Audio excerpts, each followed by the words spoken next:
Diary episode 45 teaser review.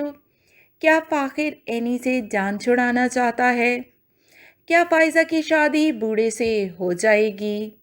Ayesha का क्या होगा? फाखिर का रवैया तो दिन ब दिन लापरवाही से बदलता हुआ बदतमीज़ाना होता जा रहा है। एक बार भी उसने अपनी बेटी को नहीं उठाया। कारोबार वैसे ही उसके हाथों से निकल रहा है, क्योंकि फ़ाखिर साहब तो इस ज़म में हैं कि बिज़नेस उसके नाम है। हबीब उससे छीन नहीं सकता, ना ही उसका कुछ बिगाड़ सकता है। बेबी की सारी रिस्पॉन्सिबिलिटी टोटली एनी और आयशा के कंधों पर है, और घर की जिम्मेदारी भी। बड़े मज़े से हर वक्त कह देता है, चची को दे आओ बेबी। अपनी अम्मा का भूले से भी नहीं कहता कि मैं अपनी अम्मा को दे आता हूँ इसे। फ़ाखिर बेबी की रिस्पॉन्सिबिलिटी से बचने के लिए दोस्तों में और गेम्स में गुम है। एनी की बर्दाश्त की हद अब ख़त्म हो रही है। घर में मेड रखने के पैसे नहीं हैं समीना के पास, लेकिन बेटे की अय्याशियों के लिए खूब पैसे हैं। समीना ने भी बेहिसी की हद कर दी है। दूसरी तरफ फ़ाखिर भी एनी से फ़रार चाह रहा है। समीना को घर के कामों से फ़रार चाहिए। अनपढ़ समीना खुद घर संभालती और एनी को घर से फरागत देकर ऑफिस भेज देती तो अब तक बहुत कुछ बेहतर हो चुका होता बिजनेस में। समीना मैडम बनकर टिक टिक करती जाती है सुबह, न काम न धंधा, सारा दिन वहाँ गुजारने के बाद जो ही घर का खाना पीना और सफाई सुथराई सब हो जाती है तो टिक टिक करती वापस आ जाती है।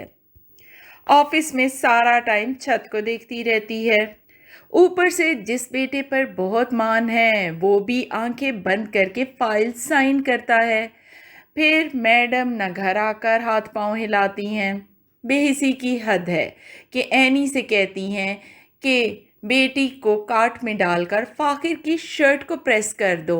ये नहीं होता कि कह दें कि बच्ची मुझे दे दो और तुम शर्ट इस्त्री कर दो, या फिर मैं शर्ट प्रेस कर देती हूँ। हॉस्पिटल में भी जब आयशा ने कहा कि एनी प्रेगनेंसी में भी घर के सारे काम कर रही थी डॉक्टर के पूछने पर, तो फ़ौरन से समीना ने बात काट दी।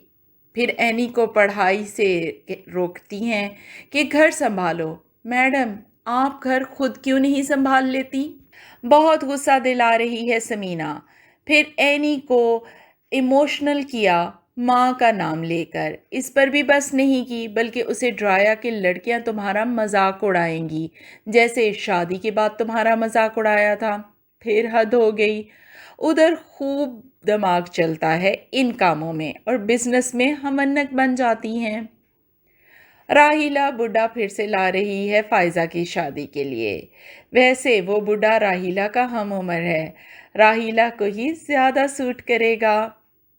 फिर से घर में एक हंगामा होगा। आयशा ने स्टैंड लेना अब सीख लिया है, तो आयशा की मौत की सूरत में ही फायजा की शादी हो सकती है बुड्ढे से, वरना आयशा अपनी ज़िंदगी में तो ये सब नहीं होने देगी। आयशा पर कामों का भार तोड़कर बेशरम हडहराम नन साहिबा साइका फरमा रही हैं कि एनी को काम पर लगाओ।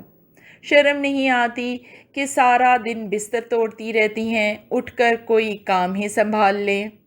एक दिन सालन क्या बनाया, हालत बिगड़ गई। फराज साहब भी अपसेट करेंगे साइका बीबी को। फहमी को अलबत्ता पकड़वाकर साइका ने अच्छा काम किया। आयशा ने भी अच्छा किया, फ़ाखिर के दोस्त को खूब बेइज्जत करके घर से भगाया। और राहिला ने एक अच्छी बात सोची कि सबसे फालतू तो घर में साइका है। साइका को कब घर से निकालती है राहिला, ये हम सबको इंतज़ार है। हबीब बेशर्म है और हमेशा ही रहेगा। नेक्स्ट एपिसोड में आयशा को मिग्रेन की मेडिसन तक लाकर नहीं देगा। एनी को चाहिए कि फ़ाखिर को थोड़ा खींच कर रखे, वरना फ़ाखिर भी हबीब बनने के चक्कर में है। वीडियो को कीजिए लाइक, चैनल को सब्सक्राइब, और हमारे दूसरे 2 चैनल के लिंक डिस्क्रिप्शन बॉक्स में मौजूद हैं। उन लिंक्स से चैनल पर जाइए, उनकी वीडियोस को एंजॉय कीजिए और उन चैनल्स को भी सब्सक्राइब कीजिए। मिलते हैं दोबारा।